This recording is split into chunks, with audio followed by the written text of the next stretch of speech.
وهدى ورحمة للمؤمنين. اعوذ باللہ من الشیطان الرجیم، بسم اللہ الرحمن الرحیم۔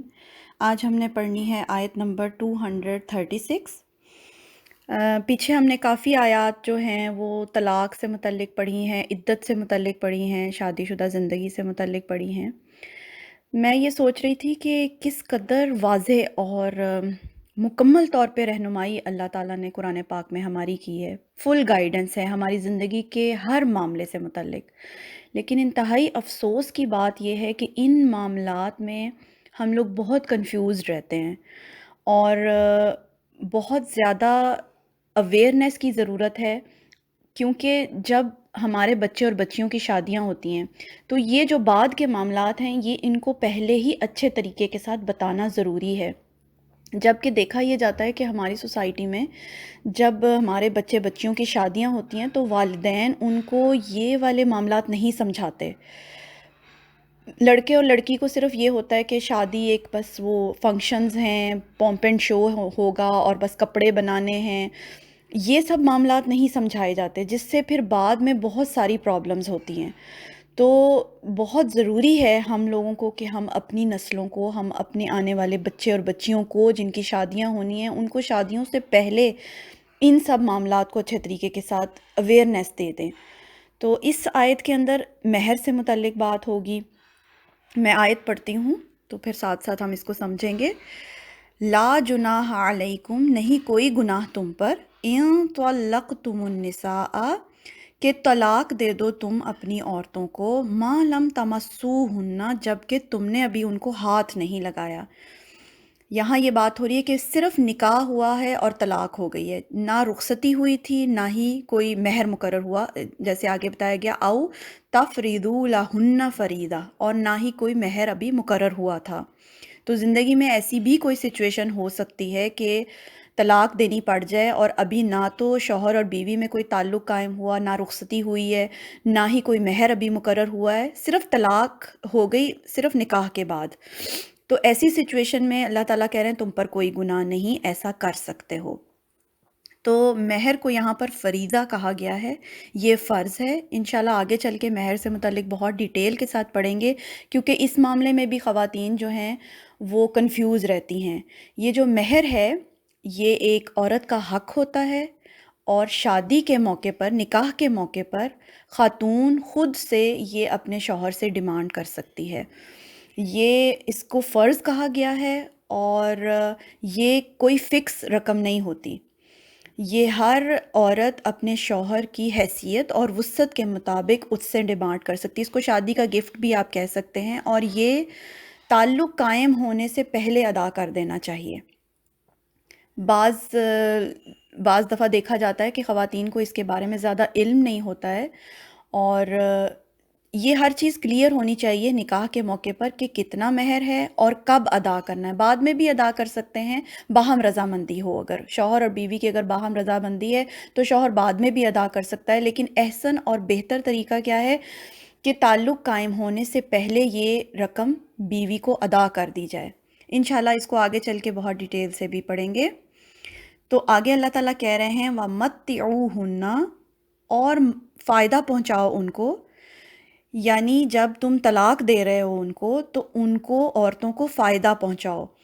یہاں سے متع طلاق کے بارے میں ہمیں پتہ چلے گا کہ طلاق کے موقع پر شوہر بیوی کو کچھ تحفے تحائف یا مال دے کر آزاد کرے۔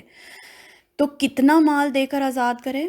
علی الموسع قدرہ، جتنی اس کی وسعت ہے، جتنی اس کی حیثیت ہے۔ یہ اسلام نے طے نہیں کیا ہے کہ کتنی فکس اماؤنٹ، کوئی نہیں طے کی ہے کہ اتنی دے کر آزاد کیا جائے، بس یہ بتایا ہے کہ ہر انسان اپنی وسعت اور حیثیت کے مطابق طلاق دیتے وقت بیوی کو فائدہ پہنچائے۔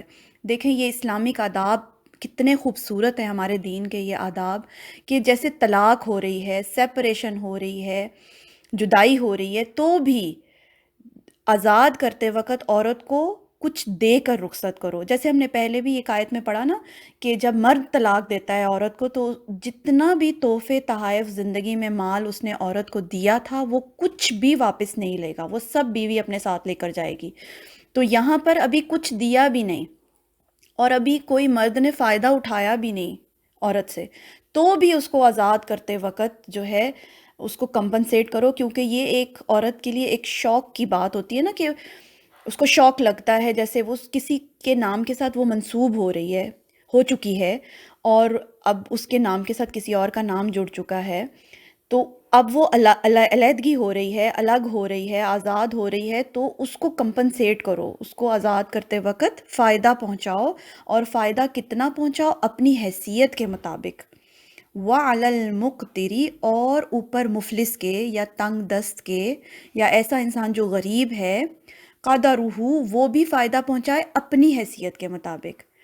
اگر تو مالدار ہے شوہر تو وہ طلاق دیتے وقت عورت کو اپنی حیثیت کے مطابق مال دے، اور اگر تنگ دست ہے، مفلس ہے، نہیں دے سکتا تو کچھ نہ کچھ لازمی دے، چاہے کوئی ایک کپڑے کا جوڑا ہی کیوں نہ ہو، وہ دے کر اس کو رخصت کرے گا. مطعم بالمعروف، اور فائدہ پہنچانا ہے معروف طریقے سے. معروف کیسے؟ یعنی شرافت کے ساتھ اور عزت کے ساتھ اس کو رخصت کرے. جبکہ ہم دیکھتے ہیں کہ ہماری سوسائٹی میں جب طلاق دی جاتی ہے تو وہ ایک ایسا انسلٹنگ بیہیویئر ہوتا ہے سسرال والوں کا یا شوہر کا، اور اس میں کوئی شرافت نہیں دکھائی جاتی. تو اللہ تعالیٰ کیا ہمیں بتا رہے ہیں کہ جب تمہیں اسے بیوی کو آزاد کرنا ہے، اس کو رخصت کرنا ہے، تو اس کو بھلے طریقے سے، معروف طریقے سے، احسن طریقے سے مال دے کر، فائدہ پہنچا کر، گفٹس دے کر اس کو رخصت کرو. اور اس میں عزت اور شرافت لازمی سامنے رکھو. ایسے نہیں کہ آپ کا جو ایٹیچیوڈ ہے وہ انسلٹنگ ہو. حقاً علی المحسنین، یہ حق ہے محسنین پر. محسنین کہا گیا ہے ان مردوں کو جو بیوی کو رخصت کرتے وقت ان کا حق دیتے ہیں. یہ عورتوں کا حق ہے کہ ان کو فائدہ پہنچے مرد سے جب مرد ان کو طلاق دے، اور یہ محسن مرد کے اوپر ہے، احسان کرنے والا، اللہ سے ڈرنے والا، روز آخرت پر یقین رکھنے والا، ایسا مرد جو اللہ کے احکامات کو جانتا ہو، پورا کرے، اللہ کی فرما برداری کرے. ایسے مردوں کو اللہ تعالیٰ نے یہاں محسنین کہا ہے، اور وہ محسنین عورتوں کو ان کا حق دیں، یعنی ان کو مال دے کر جو ہے طلاق دیں. یہ آیت ہے، اور آئی ہوپ کہ سمجھ آ گئی ہوگی. سبحانک اللہم و بحمدک، اشہد ان لا الہ الا انت، استغفرک و اتوب الیک.